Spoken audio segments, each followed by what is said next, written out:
রহমত পাবে, রহমতের উসিলায় একটা শান্তিময় পরিবেশ সমাজে থাকবে না। রমজান শেষ আর শয়তানগুলো সারা পায় কেমন যেন আপনার আমার অনেকের যুবক ছেলেদের উপরে চলে। আর তারা গাড়ি ভাড়া করে রাখছে, অনেকে দেখবেন ডেস্ক বাজে রাস্তা রাস্তা হাঁটবো, নিজেও গুনাহ করতেছে, আরো হাজার মানুষকে নিয়ে গুনাহ করবে। নাউজুবিল্লাহ।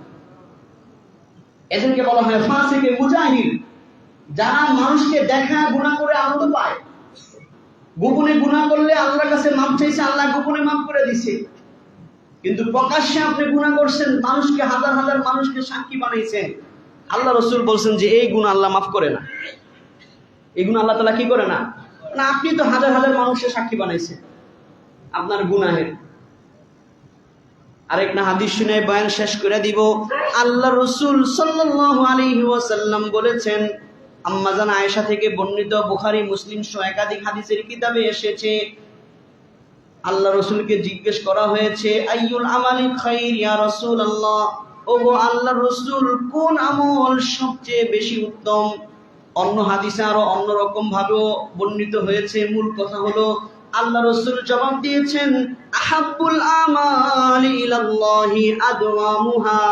ওই শুনে রাখো, আল্লাহ তাআলার কাছে সবচেয়ে প্রিয় আমল, পছন্দনীয় আমল হচ্ছে ওই আমল যে আমল সব সময় নিয়মতান্ত্রিক করা হয়, ও ইন কল্লা, যদিও পরিমাণে কম হয়। সুবহানাল্লাহ।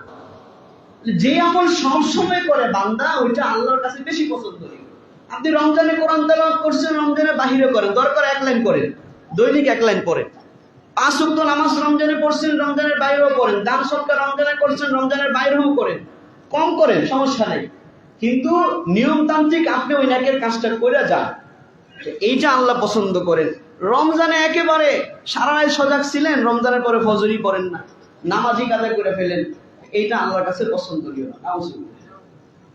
তাহলে চেষ্টা করবো ইনশাআল্লাহ রমজানে যে যেরকম আমল করেছি এটার ধারাবাহিকতা বজায় রাখার চেষ্টা করব। কারা কারা হাত তুলি।